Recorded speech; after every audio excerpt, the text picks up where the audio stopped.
नमस्कार मित्रों, और हम लेकर के आए हैं पर्यावरण व ईवीएस से मोस्ट 25 प्रश्नों की श्रृंखला। तो प्लीज़ साथियों, हमारे वीडियो में आप लास्ट तक बने रहें, और जो भी साथी हमारे चैनल पर नए हैं वो कृपया चैनल सब्सक्राइब कर लें व बेल भी बजा दें, जिससे आप लोगों को अगले वीडियो का नोटिफिकेशन समय पर मिलता रहे। तो आइए शुरू करते हैं पर्यावरण से। पहला प्रश्न, नीलद्वीप का नया नाम है, बताएंगे। बहुत अच्छा प्रश्न है, बताएंगे। ऑप्शन ए होगा, बी होगा, सी होगा या फिर डी होगा, यानी हेवलॉन द्वीप, रॉस द्वीप, शहीद द्वीप या फिर पवन द्वीप। तो इसका राइट आंसर हो जाएगा ऑप्शन सी, शहीद द्वीप के नाम से यह जाना जाता है। इस तरह का प्रश्न परीक्षा में अक्सर करके पूछा जाता है। तो राइट आंसर हो जाएगा ऑप्शन सी, यानी शहीद द्वीप। नेक्स्ट प्रश्न देखेंगे, ये भी अच्छा प्रश्न है। लाल बहादुर शास्त्री जी की समाधि स्थल को कहा जाता है, बताएंगे। ऑप्शन ए होगा, बी होगा, सी होगा या फिर डी होगा, यानी अभय घाट या चैत्यभूमि या फिर विजय घाट या फिर राजघाट। तो इसका राइट आंसर हो जाएगा ऑप्शन सी, यह विजय घाट के नाम से जाना जाता है।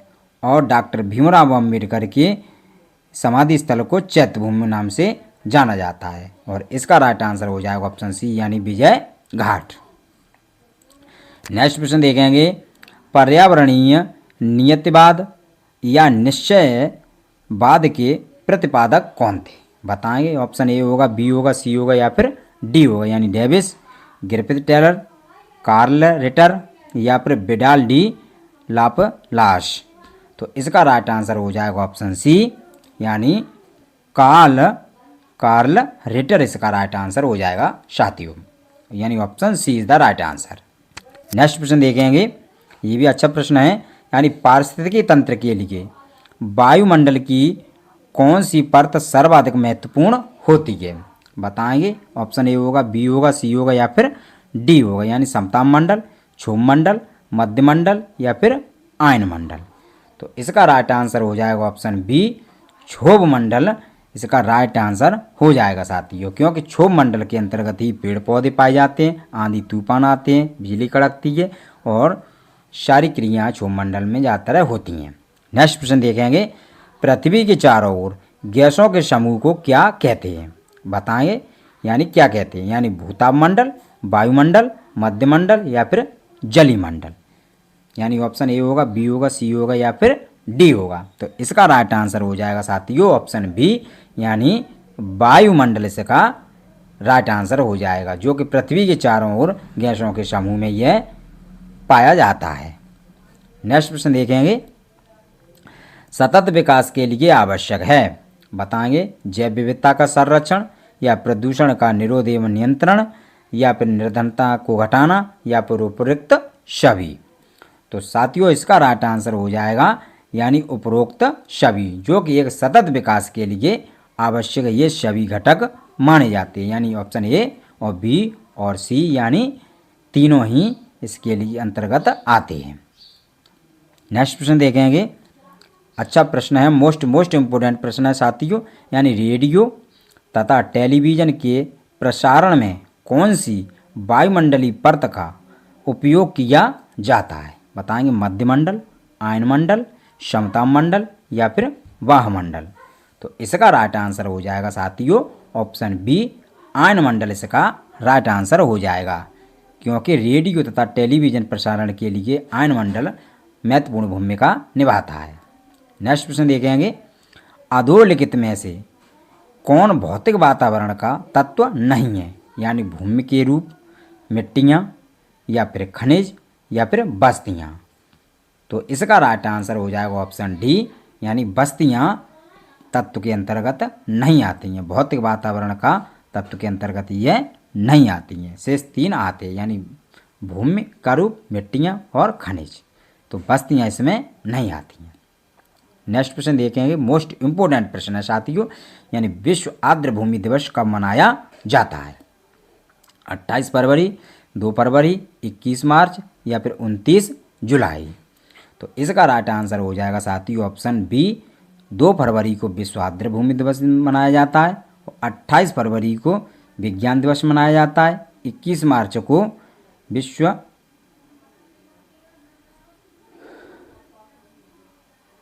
वानिकी दिवस 21 मार्च को, और 29 जुलाई को टाइगर दिवस। नेक्स्ट प्रश्न देखेंगे, बुलर झील निम्नलिखित में से किस राज्य में स्थित है। इंपॉर्टेंट प्रश्न है साथियों। बुलर झील जो कि एक मीठे पानी की झील है, बताएंगे, यानी उत्तर प्रदेश, जम्मू कश्मीर, हिमाचल प्रदेश या फिर मध्य प्रदेश।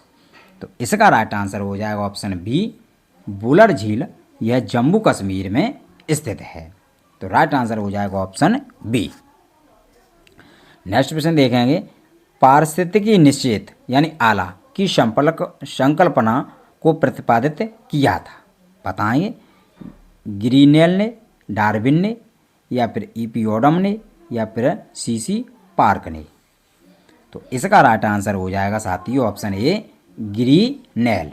ग्रीनेल ने पारिस्थितिकी निषेध या अपनी आला की संकल्पना को उन्होंने प्रस्तुत किया था।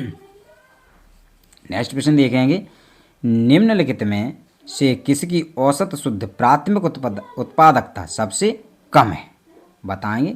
ऑप्शन ए होगा, बी होगा, सी होगा या फिर डी हो जाएगा, यानी शीतोष्ण कटिबंधीय वन, उष्ण कटिबंधीय वन, शीतोष्ण कटिबंधीय घास प्रदेश या फिर उष्ण कटिबंधीय सवाना।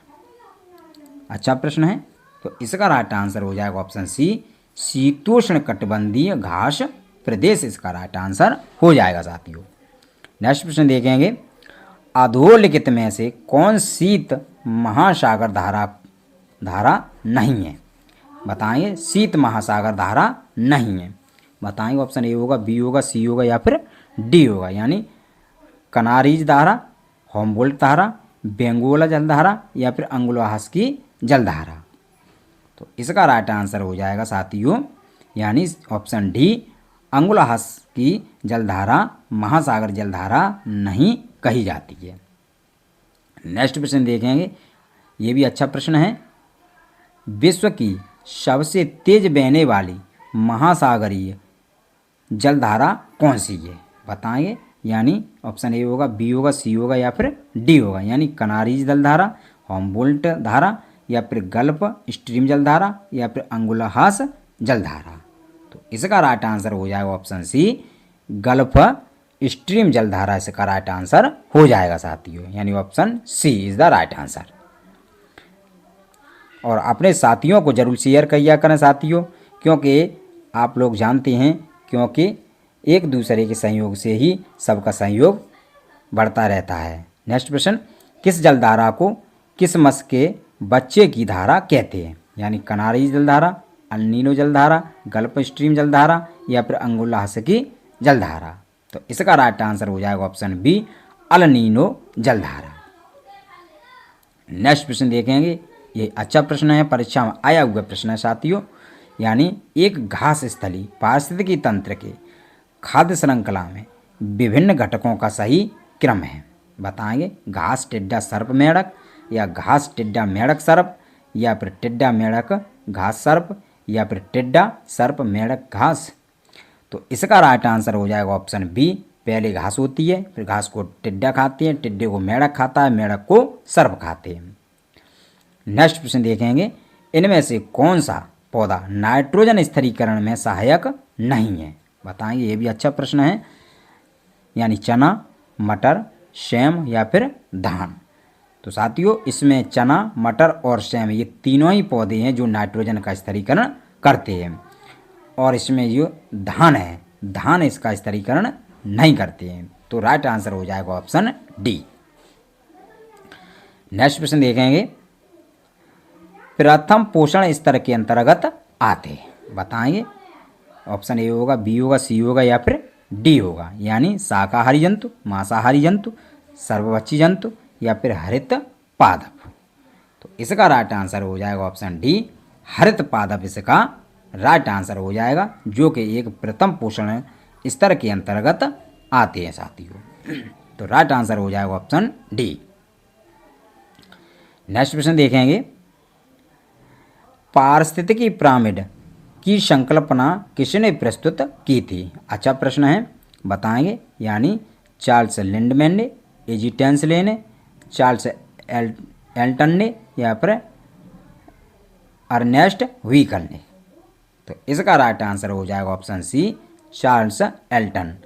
चार्ल्स एल्टन ने पारिस्थितिकी पिरामिड की संकल्पना को प्रस्तुत किया था। तो राइट आंसर हो जाएगा ऑप्शन सी।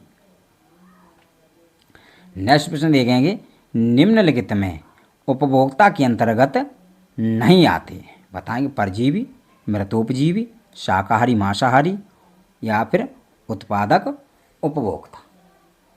तो इसका राइट आंसर हो जाएगा ऑप्शन बी, यानी मृतोपजीवी हैं, यह उपभोक्ता के अंतर्गत नहीं आती, क्योंकि ये सड़े गले मृत जंतुओं या पादपों पर ये उगते हैं, मृतोपजीवी। नेक्स्ट प्रश्न देखेंगे, अच्छा प्रश्न है, नागालैंड के पर्वत बंजर होते जा रहे हैं, उसका प्रमुख कारण है, बताएंगे उग्रवाद, शहरीकरण, झूम कृषि या फिर तीव्र जनसंख्या। तो इसका राइट आंसर हो जाएगा ऑप्शन सी, यानी कृषि, झूम कृषि। झूम कृषि इसका राइट आंसर हो जाएगा साथियों, जो कि एक नागालैंड के पर्वत बंजर होने का कारण कृषि यह होती जा रही है। नेक्स्ट प्रश्न देखेंगे, अच्छा प्रश्न है, एबोनी तथा महोगनी वृक्ष संबंधित हैं, बताएंगे किससे संबंधित है, यानी कोणधारी वनों से, पतझड़ वनों से, उष्णकटिबंधीय मानसून वन से या फिर उष्णकटिबंधीय सदाबहार वनों से। तो इसका राइट आंसर हो जाएगा ऑप्शन बी, पतझड़ वनों से इसका राइट आंसर हो जाएगा साथियों, नहीं सॉरी, उष्ण कटिबंधीय सदाबहार वनों से, यानी D is the right answer. Next प्रश्न देखेंगे, निम्नलिखित में से कौन से वन भारत में आर्थिक दृष्टि से सर्वाधिक महत्वपूर्ण है, बताएंगे कोणधारी वनों से या पतझड़ वनों से या पतझड़ वन या फिर सदाबहार वन। तो इसका राइट आंसर हो जाएगा साथियों, यानी ऑप्शन सी, पतझड़ वन। इसका राइट आंसर हो जाएगा सी, यानी पतझड़ वन।